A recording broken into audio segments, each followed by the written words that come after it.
Welcome back to Netrush Report, your home for the rivalries, controversies, and emotional roller coasters that make tennis more than just a game. If you're new here, don't forget to hit subscribe and turn on notifications, because you won't want to miss the stories beyond the scoreline. Now, let's dive into Coco Gauff's coaching gamble that has the tennis world buzzing. By the age of 21, Coco Gauff has already done what many players dream of for an entire career. She's a US Open champion, a French Open champion, and a WTA Finals winner. She's reached a career-high ranking of world number 2, and she's the face of American women's tennis in a post-Serena and Venus Williams era. Her athleticism? Off the charts. Her defense? Among the very best in the world. Her mental toughness? Remarkable, especially for her age. But despite her glittering resume, Coco's serve has become the dark cloud hanging over her sunshine career. In 2025 alone, she's racked up an eye-popping 347 double faults, nearly 100 more than any other player on tour. That's not just a bad stat, it's a headline. It's a weakness so glaring that analysts, rivals, and even fans in the stands whisper about it every time she steps up to the line. And here's where it gets interesting. Coco is not blind to the problem.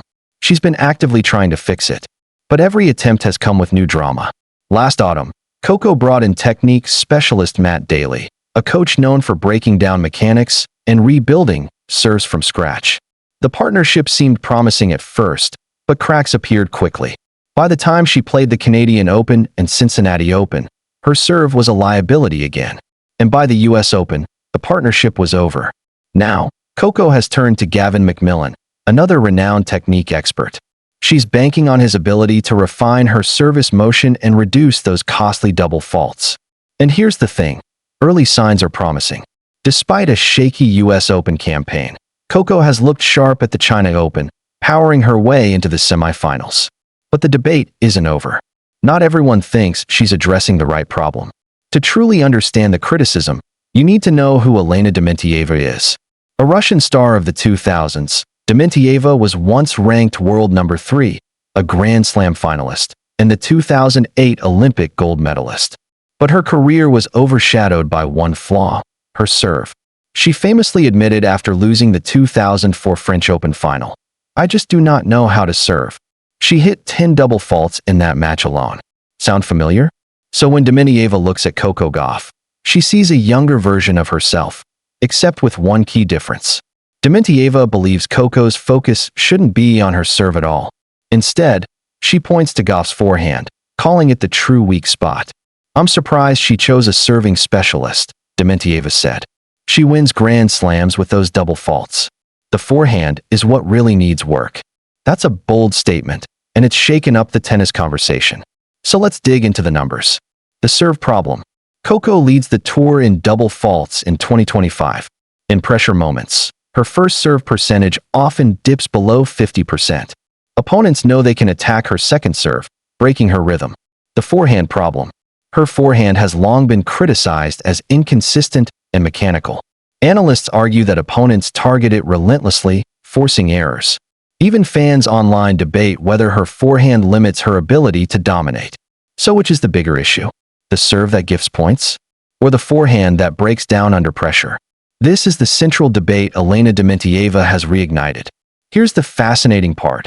Coco's double faults don't always translate into defeats. She's won majors despite them. That suggests the problem might not be purely technical. It could be mental. Think about it. Coco is a player who thrives under pressure, but when she steps up to the line, her confidence visibly dips. Experts believe this could be more about routine and nerves than mechanics. And then there's the generational pressure. At 15, she was already being called the next Serena. Every flaw she shows gets magnified. That weight can creep into her service motion, making it tighter, more fragile. Coco's timing for this coaching switch is critical. She's in Beijing defending her China Open crown. Last year, she lifted the trophy in one of the biggest wins of her career.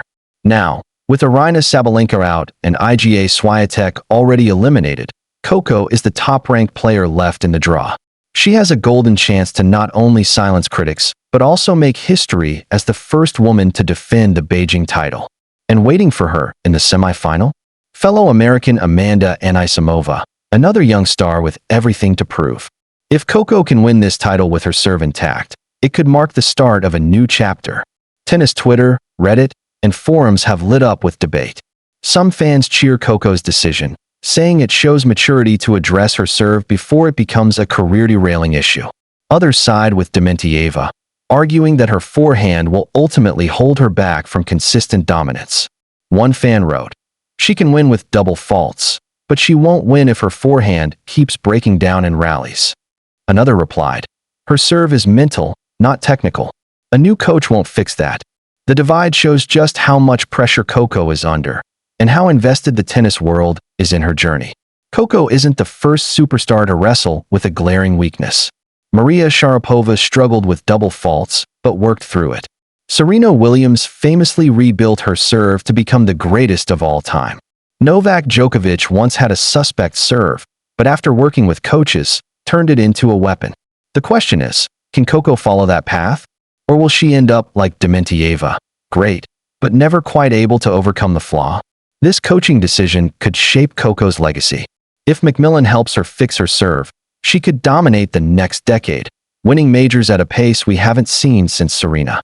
But if she's focusing on the wrong area, if Dementieva is right, she risks plateauing, with her forehand becoming the Achilles heel that rivals exploit. Either way, her every move will be dissected. Coco Gauff's journey is far from over. At just 21, she has time to fix her weaknesses and rewrite the narrative. But tennis history is unforgiving. Players who don't adapt get left behind. Her coaching choice might seem small today, but it could define whether she's remembered as a great champion or the player who almost had it all. So what do you think? Is Coco Gauff right to hire a serving specialist? Or is Elena Dementieva correct? Should Coco have focused on her forehand instead? Drop your thoughts in the comments below. We'll be reading and responding. And don't forget to like this video, subscribe to Netrush Report, and hit that bell so you never miss the drama, rivalries, and emotional twists of the tennis world. Until next time, this is Netrush Report, where the game is more than just a scoreline.